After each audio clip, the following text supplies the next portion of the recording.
October 8th meeting of the Douglas County Criminal Justice Coordinating Council. My name is Pam Weegan. I'm the chair of the CJCC, and this will be a hybrid meeting. Due to construction at the courthouse, the CJCC meetings are being held at EOCA. I want to pass on some information regarding how we'll conduct our meetings. We ask that all members on Zoom please turn on video if you have it. We ask that all members on Zoom mute their line when not speaking. We ask that you please identify yourself each time you speak. If you're on Zoom and have a public comment to make during the public comment sections of the agenda, please use the raise your hand function on Zoom. Recordings of CJCC meetings are available on the CJCC website after each meeting. Today, we want to welcome Amy Wickman and Christy Danford from the Justice Management Institute to our meeting. We're asking that each CJCC member introduce yourself and state your role on the CJCC. I'll start. I'm Pam Weegan. I'm the Director of Criminal Justice Services for the county. I'm Doris Fricks, community advocate. Chris Kopecki, Lawrence Municipal Court Judge. Hi, I'm Shannon Reed, Douglas County Commissioner. Nice to have you here. Sarah Plinsky, I'm the County Administrator. Jane Armbruster, I'm the sheriff here in Douglas County. Patrick Schmitz, I'm the CEO for the Burton Ash Community Mental Health Center, mental health representative. Brad Finkeleyes with the Lord City Commission. Bob Troyansky, Director of Behavioral Health Projects for Douglas County. Jim McCabery, Chief District Court Judge. Hi, I'm Amy Wickman from the Justice Management Institute. Christy Danford from JMI as well. I'm Katie Fitzgerald, Criminal Justice Coordinator. Wes Lovett, Police Chief. And Susan Bickelman, our Chief Court Services Officer, just entered. Our first agenda item today is the 2025. Folks online. Oh, sorry, online. Sorry. Laura, you want to go? Lori Alvarado, I'm the CEO at DECA. Good morning, y'all, or afternoon, I guess. I'm Rich Lockhart, Police Chief in Lawrence. Thank you. Our first agenda item today is the 2025-2027 strategic planning process update from Katie and Justice Management Institute. And lots of everything. Okay, it feels like a long time since we last met, but also like it feels like we've been doing, there's been a lot gone on, I feel like. So we are okay.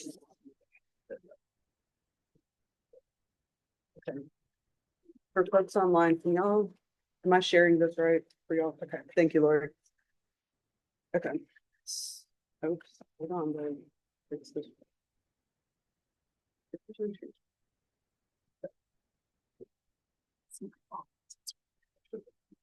So we talked last month about kind of jumping into this really intense process of developing a 3-year strategic plan in 120 days. And so we give y'all an update about kind of where we're at since the August meeting for this first part. So in the last meeting, we, similar to the bylaws work group, we had formed a small work group to help kind of just guide the development and all of the different milestones of the process. And so we talked about that last month, and Patrick Schmitz was selected as chair of that work group. The other members are Jessica Glendenning, who cannot be with us today, Chief Lovett from Eudora, and our Chief District Court Judge, Judge McCabery. So since August, after we had that kickoff meeting, that work group has had 2 meetings. So we had our kickoff meeting on September 5th, where they were we walked back through the charter, make sure that all of the milestones and all of the deliverables were, that we were comfortable with those, selected the chair, and walked through, I don't know if y'all remember, in the bylaws work group, we had kind of a roadmap that we had updated throughout the process. And so we have a similar roadmap for this as well. And then we met 2 weeks ago, a little over 2 weeks ago, on September 23rd. And that was, I think, where the rubber's starting to meet the road with this process.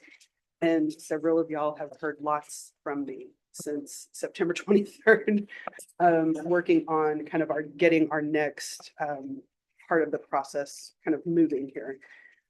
So that is focus groups. We're going to spend some time talking about focus groups today.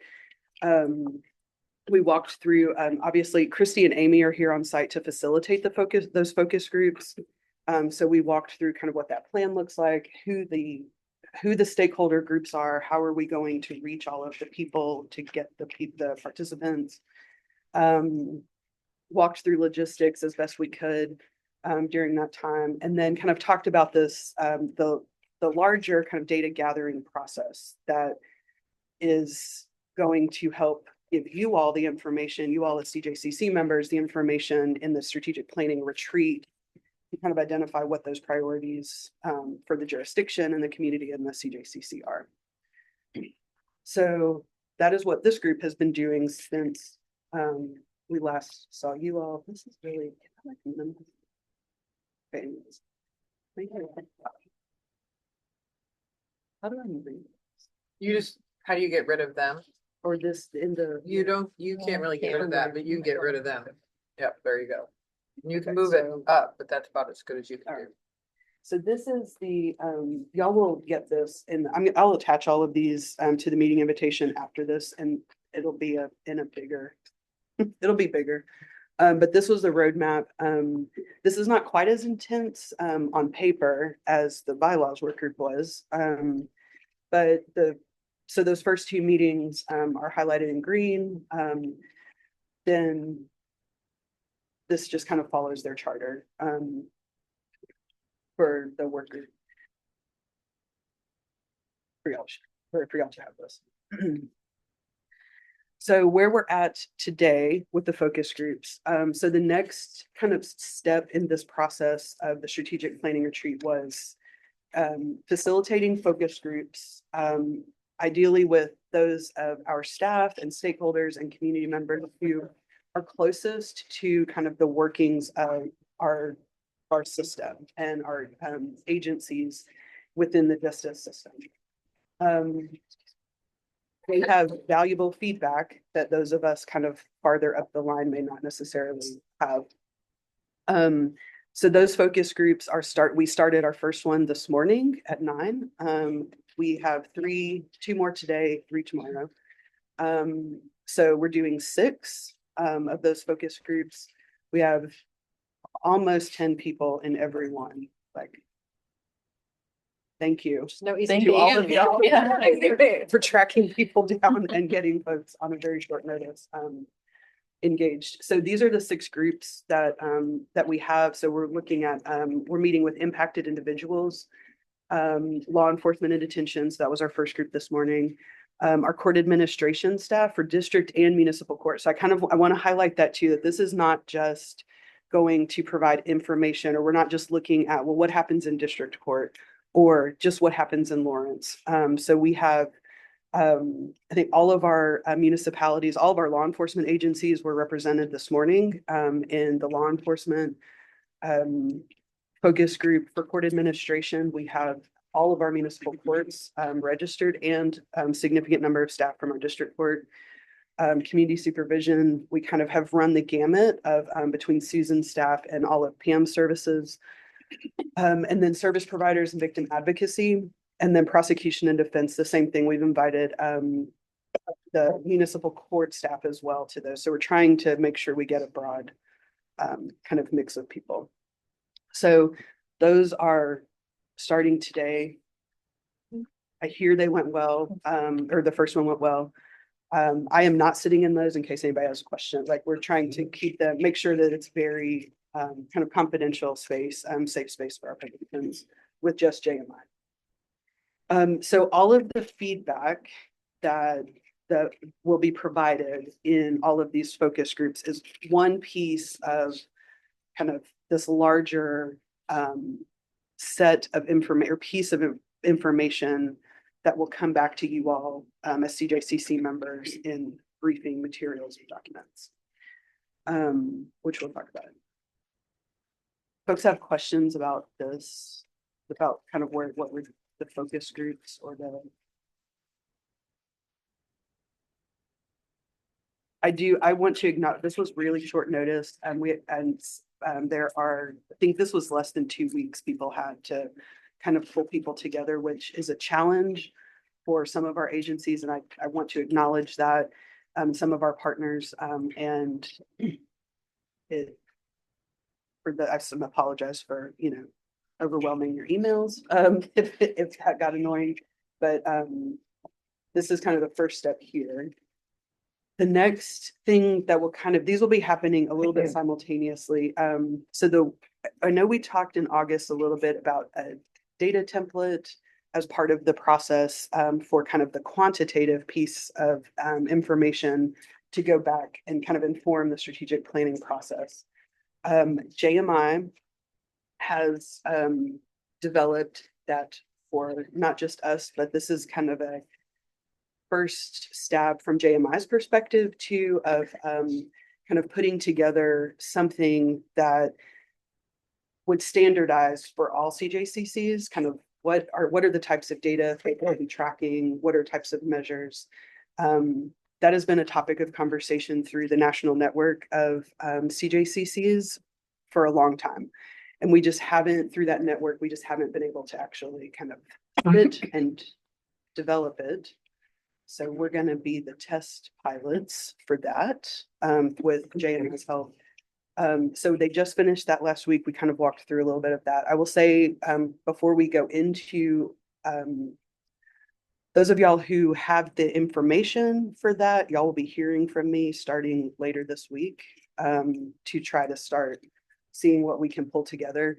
There will be stuff in here that we don't have, or that we either aren't tracking it in a certain way, or that we just don't have access to it. And that's okay. So I kind of want to level set that going into this, that we may not have everything, it may not all be perfect. And we have, it's opportunities to just kind of see where we're at as a baseline. This potentially will also just look a little different than how we've talked about and examined data and measures locally before. So, I can't wrap my head around even starting on this until Thursday. So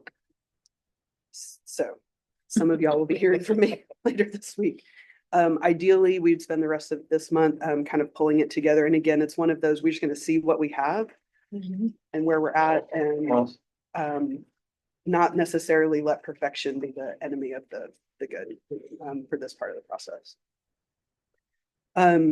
Simultaneously, I think we talked about, having an online survey for folks to be able to take and provide feedback. So when we develop these focus groups, we know they're small, right? 10 people in 6 groups should not, it probably doesn't speak for the entire county, right? And so part of this survey will be an opportunity for those folks who weren't able to, so staff, and then also broader swaths of the community who were not able to participate, to be able to also provide. Part of the questions, we talked a little bit, I think back at the beginning of this process, Christy and Amy and I talked a little bit about, this is one of those things we could kind of launch at any time. But we wanted to, I think what Christy and Amy's thoughts was to do the focus groups, and then depending on kind of what comes from that, there may be themes that come from that that could be informative for the survey. And so we're gonna do that after they do focus groups. So that will be coming out later. We expect that to come out later, like the last week of October. So y'all will get that probably from, I mean, we haven't talked about the logistics of that. But, and then that's information too that you all can share within your agencies. I expect that our public information officer will be kind of sharing that through our municipalities can share that through social media and however. So there's opportunity, that's the larger opportunity for kind of the qualitative feedback. These are all kind of our ideal timeframes. So we're going to see what happens. Do folks have questions about this part? This might also feel a little squishy until we get into some of that. This is Pam. I do have one question. Are we going to see the feedback from these focus groups, or is it going to just be when you finish the survey? How's that going to look? So the part of the reason, the biggest reason for the timelines is that we can then take the combination of all of the different data gathering steps, the focus groups, the surveys, and the data template findings. So we can create a briefing presentation for all of you that will have, you know, sort of the key themes and summary from the focus groups, the surveys, and the data template to really help to ground, to sort of set a baseline of information that you all use to ground the conversations when we get to the strategic planning retreat.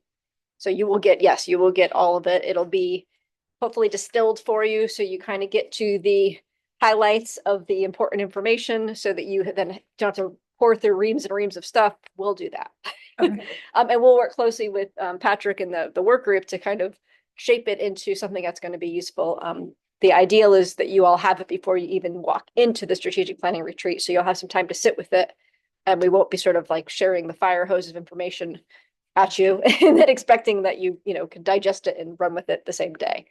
So that's when we talk about the timelines, you know, we're trying to have some time to really sit with it ourselves, to distill it and summarize it. So it'd be easier for you to digest when we give it to you. Thank you.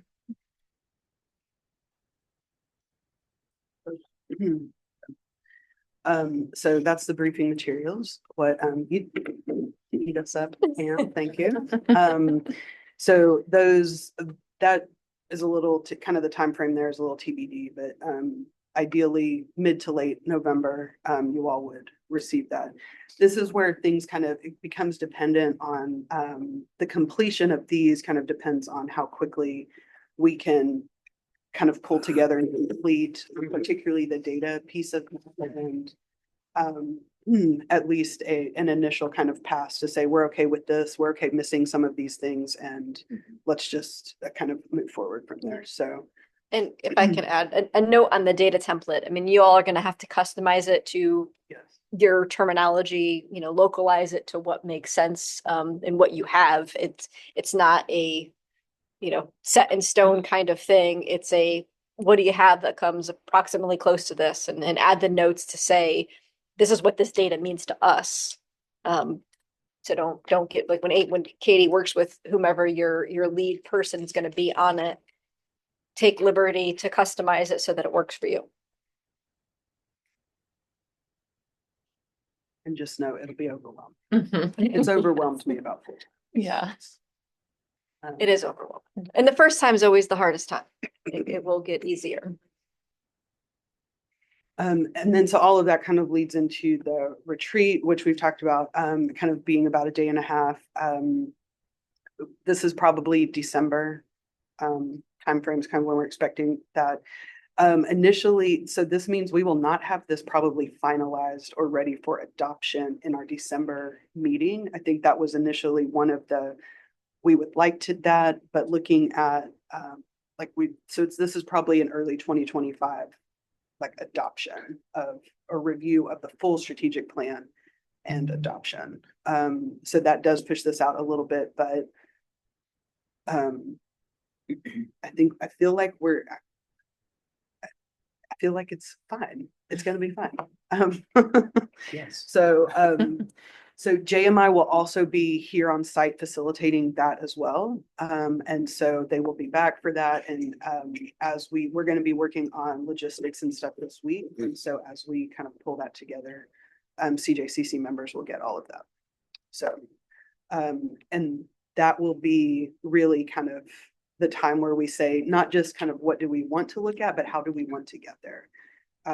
So it'll be a fun time. It'll be great. I actually do think it'll be fun. I enjoy stuff like that. And that was the one category on the assessment with the national standards that you all were not compliant on. So it's a great step forward to go from not having one to then putting, making it a comprehensive process to develop it and then have it in place is really going to be a big step up. Do folks have, I want to see before I stop sharing this. This is all I had kind of from the strategic planning part of this. So do folks in the room have questions before I kind of look on? I'm going to stop sharing this part. See if Lori or anybody up there. Do any folks online have questions? I can now have one.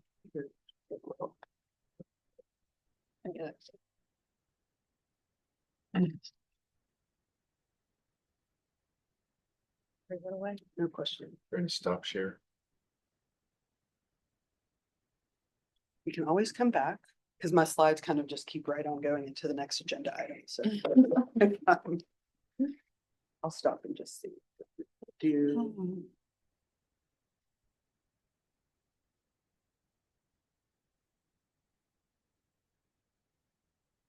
I think no questions. We can move on to the next item. We're going to talk about review and discuss the process for election of officers in December. Katie? this was one of the we talked about last month that we probably this will be our. Is this y'all's first time electing like going through this process? So, so this is a good time for a review of electing officers according to our new bylaws. So let me go back to this. And there's some stuff in here. I don't know. Perfect. Okay, so we have two officers, according to our new bylaws, we will have two officers and then a third member, that kind of makes up the executive committee. So we will have a chair and a vice chair, and then a member at large, that the three of them together create, or serve as the executive committee for the CJCC. So some of this I just pulled from the bylaws, or the new bylaws. So the chair and the vice chair, if y'all remember, in the new bylaws, the way that our membership is kind of designated is positional members. So those of you who are on the CJCC because of the position in the system that you hold. So those are our judges, our law enforcement representatives, supervision, service providers, chief public defender, and district attorney. So the chair and the vice chair will be selected from that group. They do need to be from different disciplines. And so within the bylaws, they are kind of broken out. The disciplines and the positions are delineated in the bylaws. The officers would serve a 2-year term, and would be eligible if they wanted to stand for re-election for an additional 2-year term. All of these elections we have in the bylaws taking place in the last meeting of even numbered years. This math gets complicated. So that's who the chair and the vice chair are. The member at large, so that third person for the executive committee, can be any of the positional members who were not elected to chair or vice chair, or one of the 5 representative members. So the 5 representative members, which is a new delineation, a new way that we've delineated members in the bylaws, are county commissioner seat or city commissioner seat, and then our 3 community members. The member at large position is a 1-year term, eligible for nomination re-election for an additional term, and also elected in the last meeting of even numbered years. But before we talk about the specific, this gets a little wonky. This is our first iteration and it's a little wonky. So just before we go to what this means. I pulled from, just as reminders, we'll go through this again though, probably I feel like we should walk through this again before like going into the election process. But kind of so the reminders of some of the duties of the officers, and then the executive committee is a group that really kind of together they're working to provide the guidance and kind of the oversight of directing me, and then also like helping make sure that I'm helping you all stay on track. So this is just that we can talk more about that in December, but so I don't know how much detail folks wanted to walk through with this process, but kind of throw it up here for, as this sits right now, eligible members that we have for chair or vice chair are Sheriff Armbruster or Chief Lockhart. Chief Lockhart is the law enforcement chiefs, the 4 chiefs representative going into this first term. And I'm not saying that all of y'all would be interested. This is just the options to choose from.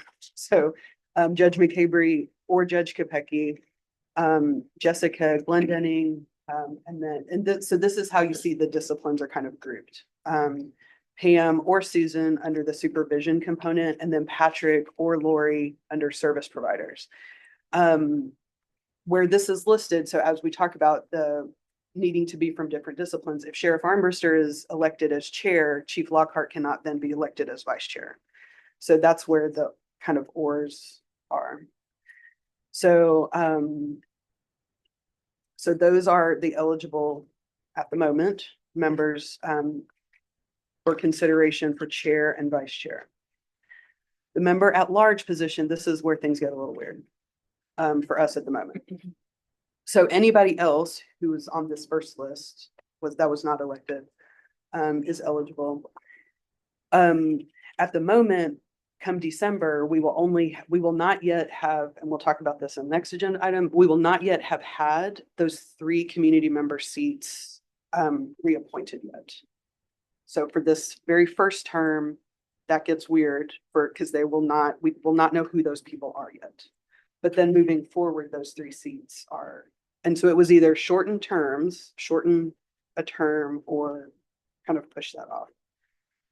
But for our city commissioner seat and our board of county commissioner seat, those two are eligible if they have been at the time of the CJCC meeting appointed as the 2025 representative from those groups, which they may not be come that meeting.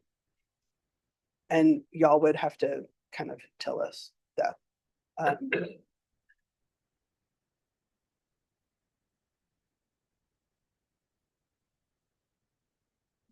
The actual process of this, I have thoughts. So we initially had talked about, when we were working with the bylaws group, we initially talked about, do we do nominations one meeting, elections the next meeting? The way that we meet every other month, we span a general election period, which impacts our membership. And so we are just going to do it all in 1 month.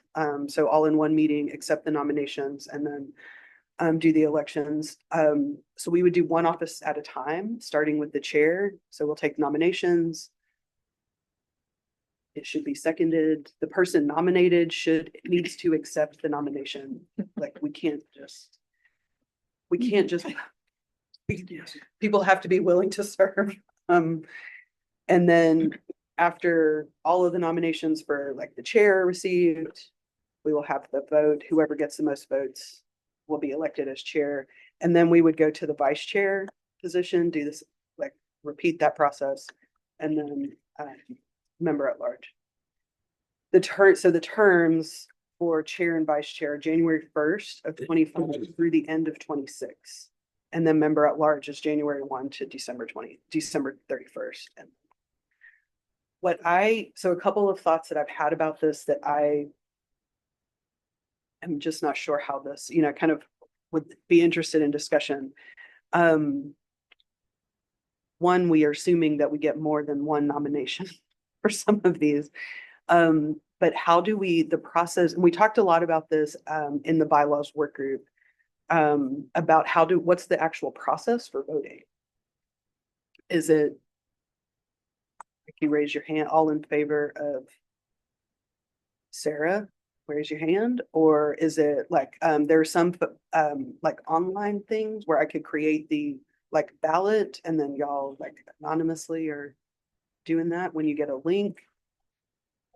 I don't know. So, and I don't know if, Yeah, I think under how we Kansas should Open Meetings Act, it needs to be a public process. Can't have a secret ballot. You can't have a secret ballot under the Kansas Open Meetings Act. That solves that. So we're voting by, like, everybody raise their hand. I just want to make sure we're all. Yeah. on the same page here. Appears to be That we- the selection. Appears to be the rule. Mhm. So that's like raise your hand, right? Right, Yep. that's what it is. Walk through Yep. and- The other thing that is a little wonky with this particular December election is we are still under the governance of our current bylaws, which have voting members and non-voting members and I know, so voting members will actually get to vote on something. So it'll be, I don't know if that makes this more complicated. This will be the most painful one you guys ever do. Normally you form a group and then so it would just be the people that are on the new CJCC would be eligible to vote. Is that, I mean, that's at That's least the my, part that I'm getting that's- hung up on. that's Me my too. I was experience. wondering is about that. You know, we've adopted new bylaws, that's the new group. And then they vote for their chair and vice chair. What was the effective date of your new bylaws? Well, the elections and then everything else was January. But if we, I mean, that makes it a little easier, maybe, as long as it's more cleaner. Yes, it makes more sense. But these are things that I'm like, I don't know. So I'm throwing these out here because I need to talk through them. I don't want to get to December and be like, I don't know what's happening. Yeah, I mean, on one hand, we made the effective date January 1st, but I mean, the bylaws are created by this group. So if we want to say as a group that only the people who will be serving come January 1 under the new bylaws, those are the ones who get to vote, which I think makes sense. I think we can easily do that without changing, quote, the effective date of the new bylaws. I mean, just, Okay. we So can if we just can do make that. Then we're still facing, I agree, but we're still facing the issue of a bunch of unfilled seats, a number of unfilled seats, and considering that we've shrunk the overall size of the CJCC, that becomes a bigger share. Katie, can you remind me, I might just be making this up in my head, forgive me if it's true. Did we switch to odd number months for meetings? No, okay, so our next meeting is Would gonna be- be scheduled for February. Yeah. Because odd months always throws, at least on the county side, it throws us into budget. Into budget, that's right, that's why we adjusted back, and that's where I'm getting my wires crossed. So February would be the next opportunity to have elections of officers, which is, 5+ weeks past what we said in the bylaws or the effective date, but by then we would know for sure who the elected city and county commissioners that were being appointed are, and the county commission would be making have recommendations and be able to make appointments for the community members at that point. You could also, depend on the process, you could call a special meeting on January 15th or True. January 30th or Just whatever. for an election. Because I think it would be nice to get the chair and vice chair in before the February meeting, because then you get them going. But I don't know, So a if you bifurcated think- election. yeah, I maybe? mean, if you think I don't know how long you think the county would take to get the 3 members at large, but we could set a meeting for January 15th and have a vote, and then the new bylaws would be in effect. And 2, we'd have a better understanding of membership. And then that would still give a month to the chair, the vice chair, and the member at large executive committee to prepare for the February meeting. And we just. I think it'll need a little more time to get those three. That's what I'm saying. So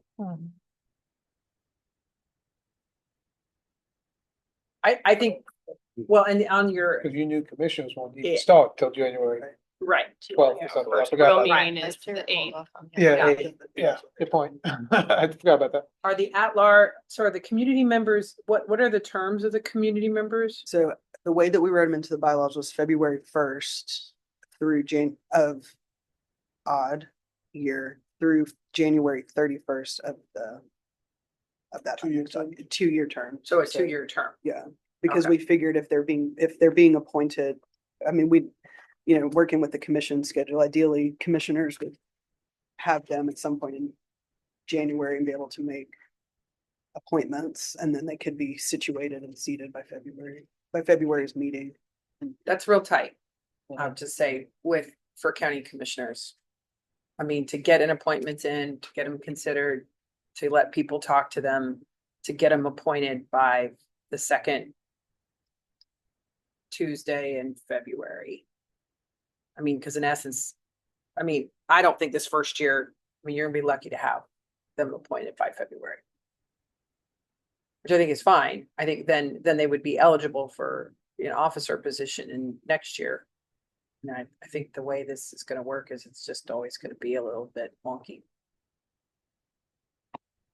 Well, without the community member representatives, that's just the city and county commissioner appointments that would be eligible for the member at large. Is that right, Katie? Well, and all of the other, And the, everybody is eligible for member at large if they weren't elected.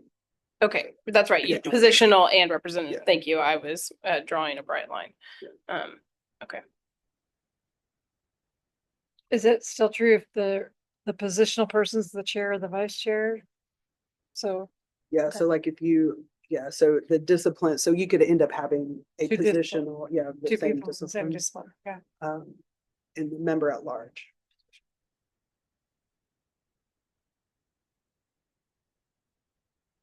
So going back to I think the original proposal, I mean, the other option would be to let the current voting members vote, which would include members at large. And let the current voting members vote on the new chair and vice chair. That's not all, that'll be slightly different than the people who will be there, but it also ensure that you have at least some community members voting on the chair and vice chair. And then we could do it in December as outlined here. And that way they're in place for 2025, and then you can add Yeah. the other. And that might be the best solution, and it ties best to the bylaws, is to just go ahead and have that election in December with all the current members.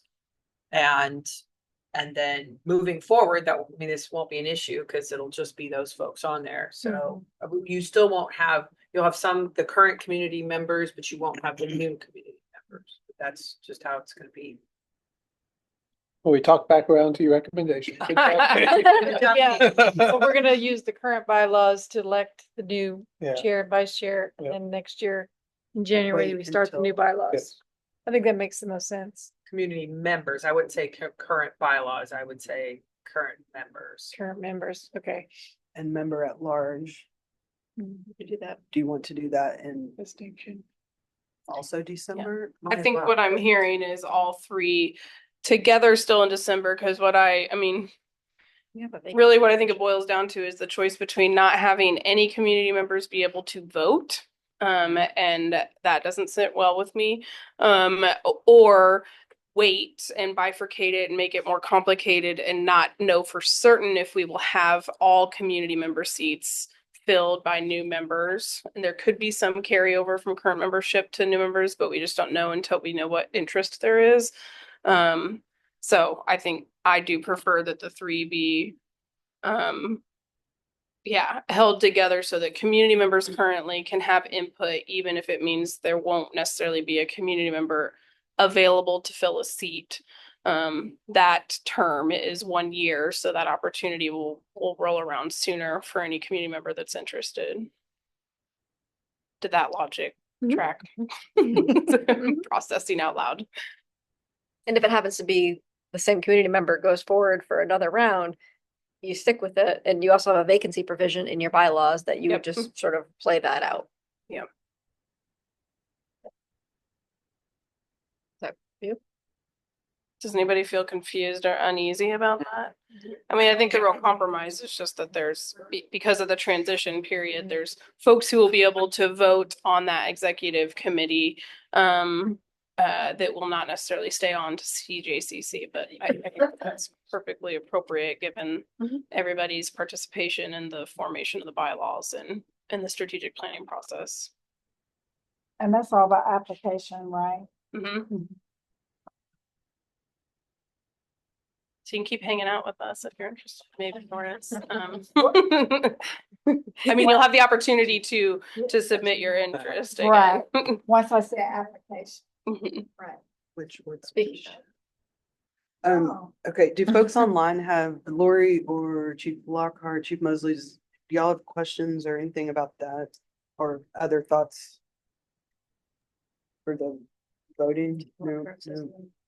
No. This is Lori Alvarado, but welcome you all to the conversation we had in the bylaws meeting.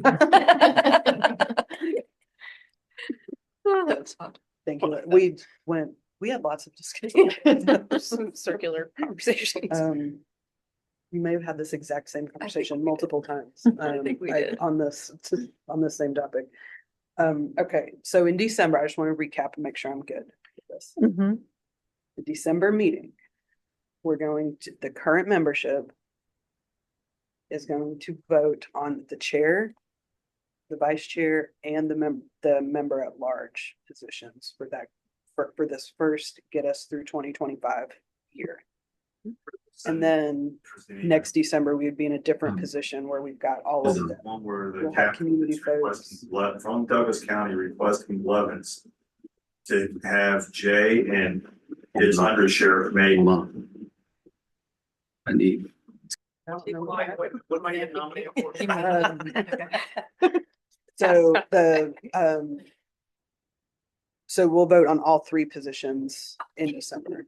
And is the term for chair and vice chair 1 year or 2? No, chair Those and are vice two chairs. That's what I 2 thought. years. Okay, so you said for 2025, so I just wanted to be Well, clear. It's because for the member at 2025 large and for will be- 2026. Yes. And member at Member at large. We'll have an election for member Right. at large. Remember that the spirit of the member at large was to round out the representation in Yeah. executive committee. So you can sort of try to, Yeah, so it's not always a heavy handed. Do the chair and vice chair's terms offset? No, they're on concurrent. I mean, we have 15 people and We talked about that in the bylaws process. Back and feel is given 4-year election cycles, offset stuff, it's hard to, yeah. Thank you for the answer. to make that work long term. No. So we're in agreement. I think we can Okay. move on to the next item. Which is We're moving on to the application changes and timelines for community members so kind appointments. of a good segue into one of the things we talked about within when we changed the bylaws was that most of our community members right now are directly appointed. Each of our we have 3 community members who are directly appointed by a county commissioner. And then we have one person who goes through our normal kind of application process with who has lived experience. And what we, as we're adjusting, we've come to what our new bylaws are for 3 members that are not necessarily, we've kind of taken out that directly appointed part of that so that this will be a little more consistent with how I think our other county boards generally do community appointees. But that creates changes for, like, we need to double check how this goes for people. So we have 3, so the 3 seats we've delineated, one as kind of a community member at large seat. So that individual doesn't necessarily have to have had any impact or just be a regular community member who's just interested in serving. And then we delineated 2 of those seats for folks who have been directly impacted by the criminal justice system in some form or fashion. They don't necessarily have to have been charged with crime. These could be victims, these could be family members of individuals who have been incarcerated, some impact to that person. So, and this, rather than kind of the lived experience, sometimes feels like it just kind of, we're only kind of pulling folks from like the kind of offender population or the defendant population. So these were the 3 seats that we have, the 3 new seats according to the so we do have to go through the application. So we're going to put them go through the regular application process of the commission. The executive committee would ideally review these, provide recommendations or feedback to the board of county commission, and then the commissioners would do whatever their process that they prefer to make their appointees.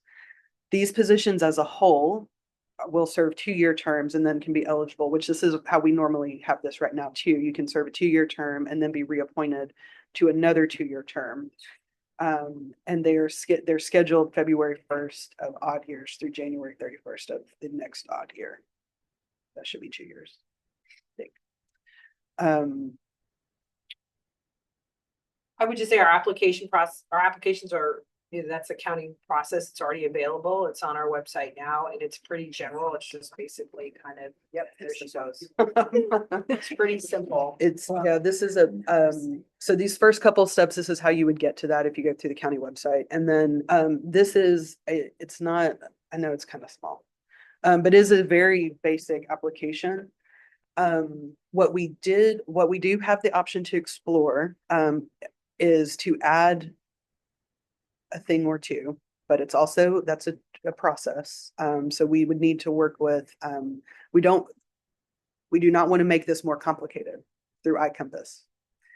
So what is not on here, so you would select, I don't know if I can show you, but you would select on this part.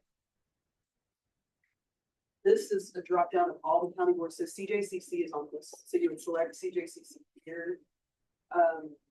I do not know how many characters are available here. I don't know how long. It's pretty good sized. So potentially one question is solved here because we already asked this. In my mind, there's two things we would want to know from people. One is, which seat are you applying for? Like, I feel like that's important. Which seat are you interested in kind of the community at large, or are you an impacted individual? And then tell us more about kind of to what degree do we want folks to share about either how they have been impacted, how that impacts their interest in serving?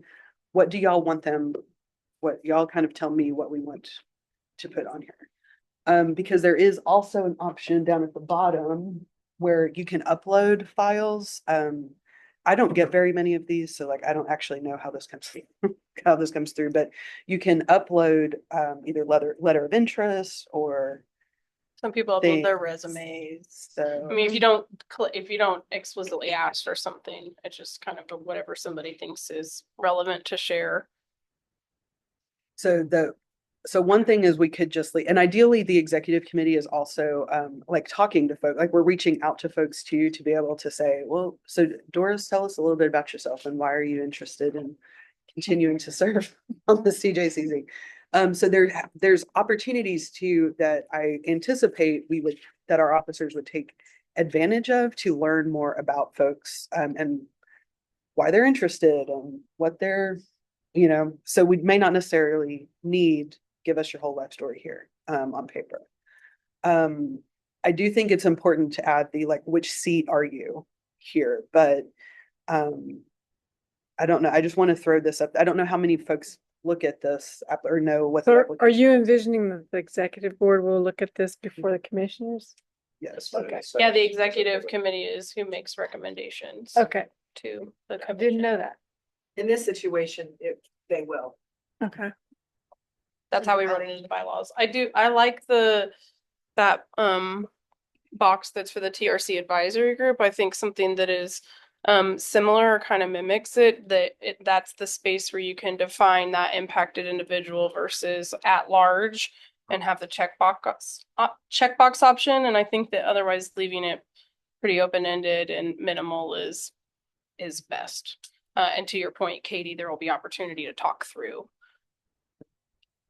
So, since I'm this community member here, I have to apply, right? So if I've already done 2 years and now I'm on an application versus a recommendation. And if I do 2 more years, are you wiping out the first 2 years? Or are you able to do another 2 years after that? I think in theory, our new bylaws would start timeframes over. And my initial reaction is new bylaws would start all of them over. I think. So you could do 4 more years.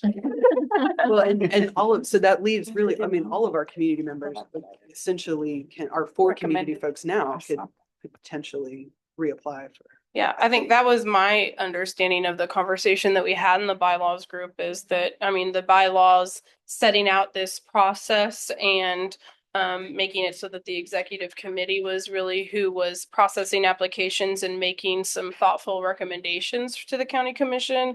That was the thought, that we're not, anybody who is interested in continuing to serve could submit an application, and it's like a new clock. That's my perception of it, and I don't think there's anything written in the bylaws that would prevent that if you or any of the other members were interested.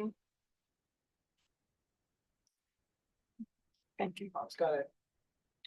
Yeah, I was just gonna give, because Patrick, Sarah and I have had some experience with how this recently worked with the TRC advisory group.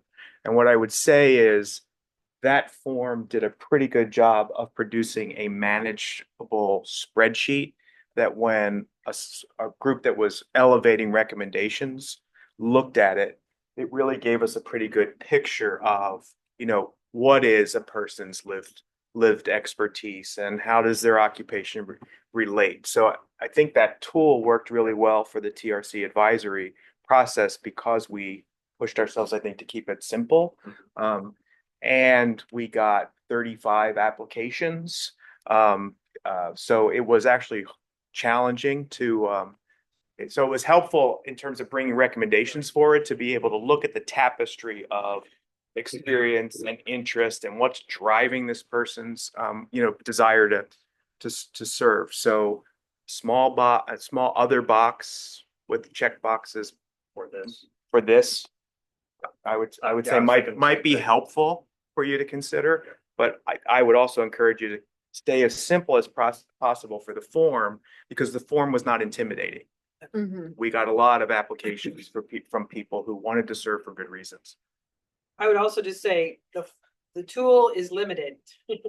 And we don't have a ton of support for this application. Meaning the software program.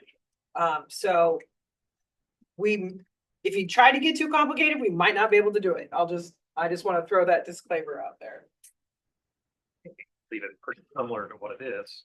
That yellow box is, if you're applying for the CGCC. Yeah, the hard part is like it can't, I don't know that we can do it from the drop down. I think Right. you see it regardless. Yeah, that's what I'm saying. So It's the hard part is then it gets, if every one of the groups I have that the county appoints to, which is about 40, had their own set of yellow boxes, it loses its simplicity. So that's kind of what we're dealing with. just a statement. Yeah. But those boxes you might alter that box to say TRC Advisory Board or CJCC. Those check boxes might work for that purpose. That's, yeah, I'm looking at that might.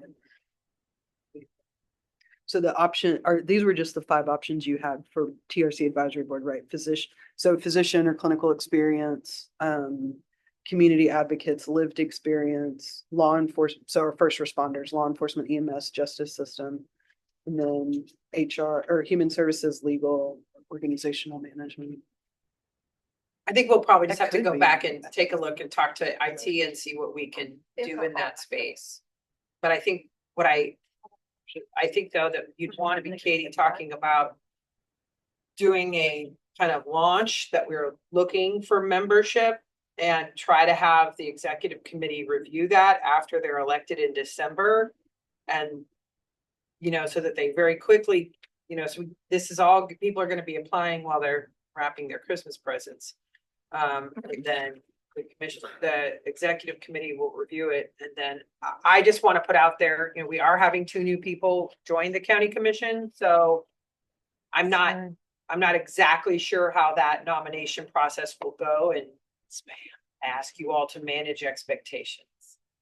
The fact that the executive committee is going to make some recommendations, hopefully that will make it smoother, but it may not. realistic, they might Right. have other ideas Right. that say, nope, we're not taking the recommendations.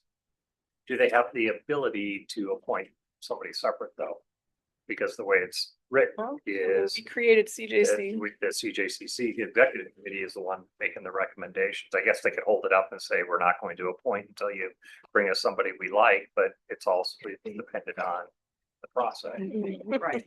So Sure. I wouldn't anticipate too much. I would. I wouldn't either this first time. They've yeah, just I said, "Yep, wouldn't let's move it. Got bigger things we're really focused on. that took a month though. I mean, that had to be out in circulation in a month on TRC advisory group. So factor that in also to your timeline. 'Cause So when was your plan to try to have the application Well, ready to I go? mean, one thing would be depending on how much, if anything, that we wanted to add potentially, because I hadn't actually thought about do the criteria or do the boxes for TRC advisory board, can those also just cross over as at least potential first passes of like that should give us a sense of I don't know, but what my initial thought was we'd have to get whatever additions we wanted and then potentially 30 to 45 days we're opening and doing similar approach to what I know the county did when the TRC advisory applications were open and y'all had a close date and it was, we were putting kind of news blasts out there fairly frequently, just reminding folks that it was open.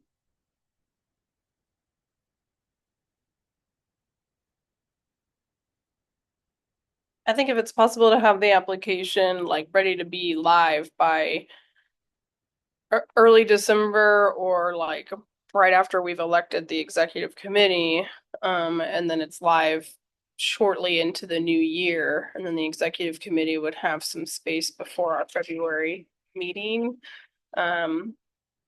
to have reviewed applications submitted to the county commission, and by the February meeting, you will either know whether county commission has been able to make those recommendations yet, or if we're waiting another meeting cycle to have those folks join us. I think that should, especially since CJCC is an early February meeting, I think that just might be how it rolls. So I don't think that there's any, I think you could even release the application earlier. Because nothing's gonna change on that. We know you've already adopted the bylaws.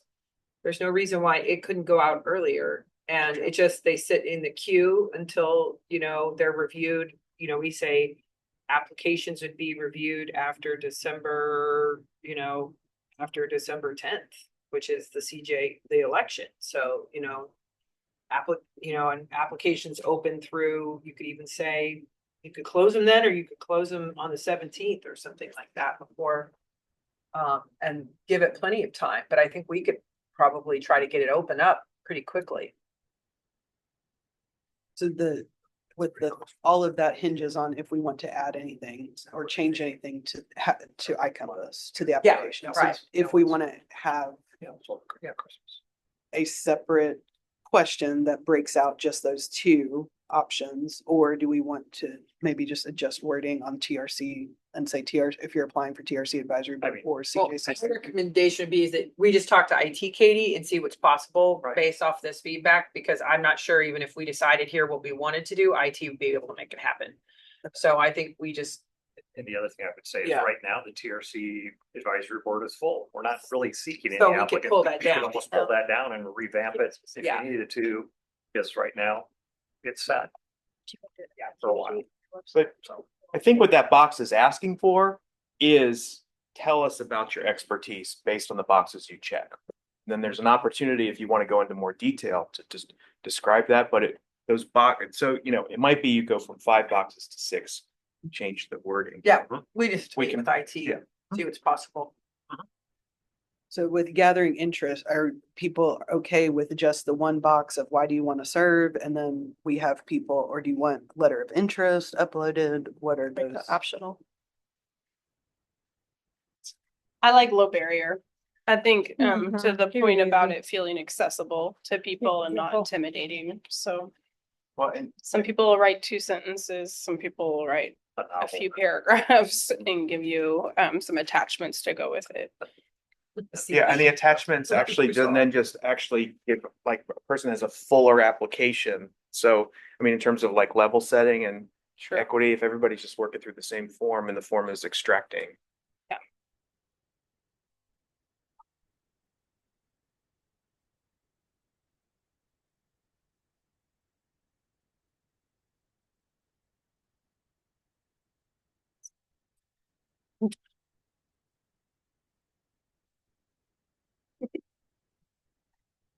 So potentially this opens before December's CJCC Yeah. meeting. Yeah, no, that is smart. As soon as IT, does Thank you, Dan. what's possible, then we just get the notice out that it's available. Start collecting applicants with Yeah. cutoff date of early December, and it gives the executive committee time to review and make a recommendation in January. Hope that at one of those meetings, the commissioners are prepared to act on it. It's good timing too with like an instant follow-up to the community survey of interest to then have this. So it gives somebody who was bothering to fill out your survey for strategic planning, if they want to get even more engaged, here's a very concrete way they can do that.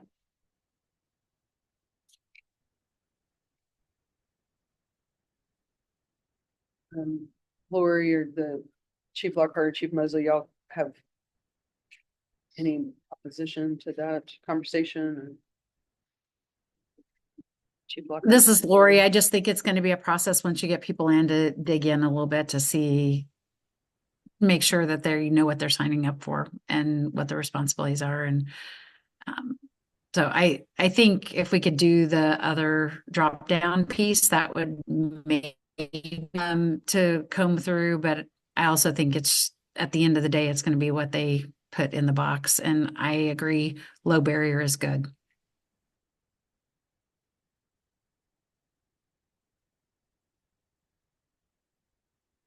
All right, I think we're settled on that. Next, we want to talk about the December 10th meeting agenda. We know we had the election of officers and the member at large. Are there other things we want to cover other than probably an update on the strategic plan? Is there anything else anybody wants to make sure we get on that agenda? Anybody from the? This is Lori. Would we have feedback on the list or the groups, the listening session kinds of information? Just asking. Hopefully. Strategic plan.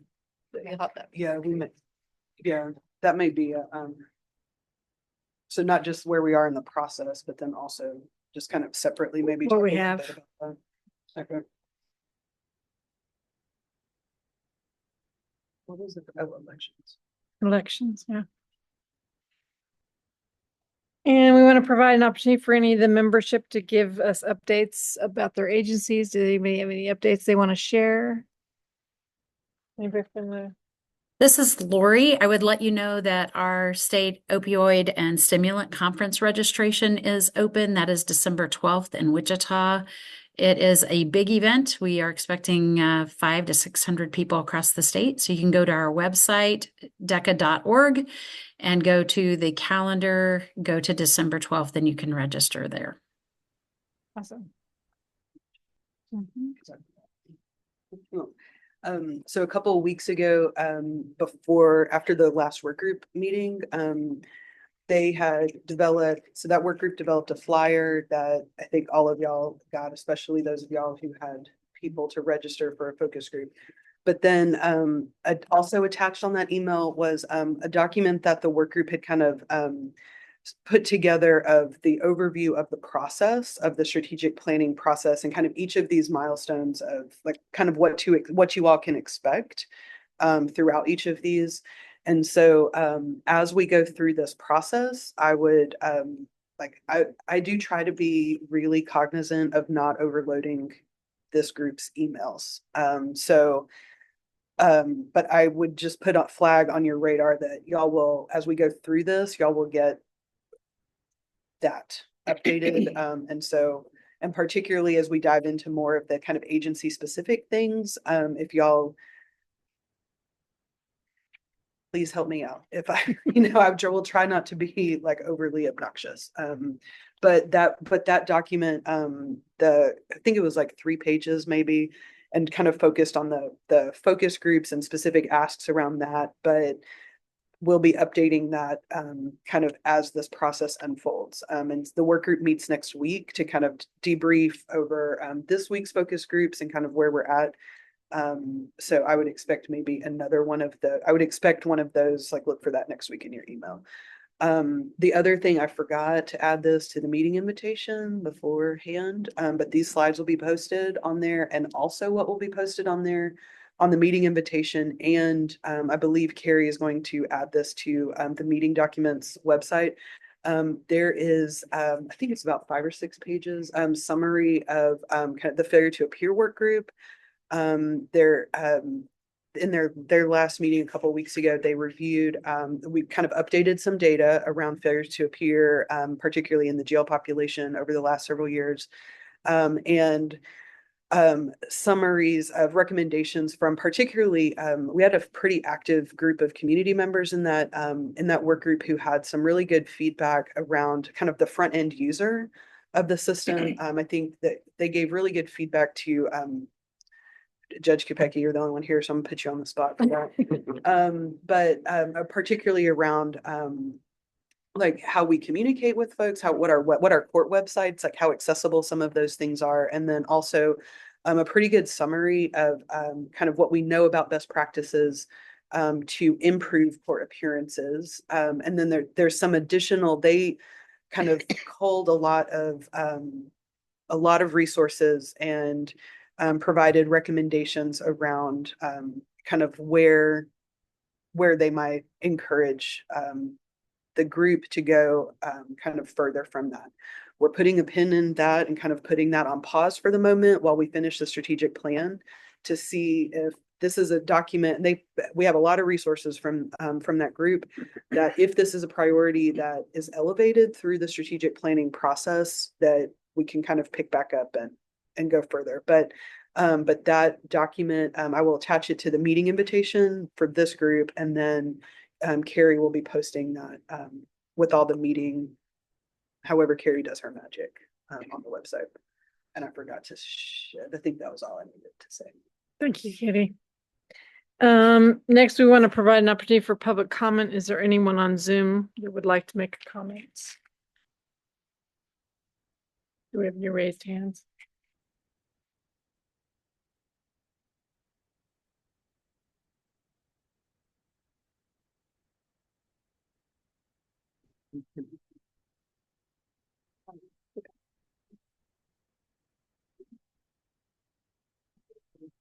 Let me see.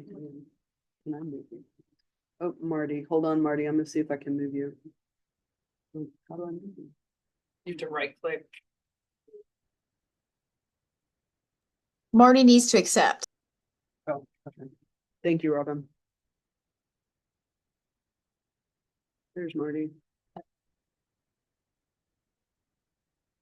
Marty, you want to unmute yourself so we can hear what you have to say? There we go. Okay. Thank you. So this will be very short. I really appreciate all your hard work.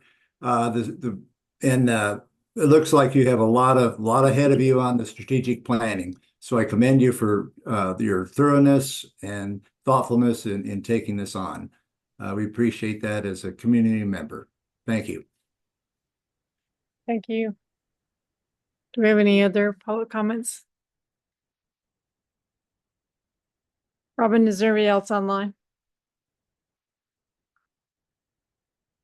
I don't see anyone. Thank you. Do we have anything else for the good of the order today? Seeing none, this meeting is adjourned for our next CJCC meeting on December 10th at 11 a.m. in the same location. Thank you, everyone. Thank you. Thank you.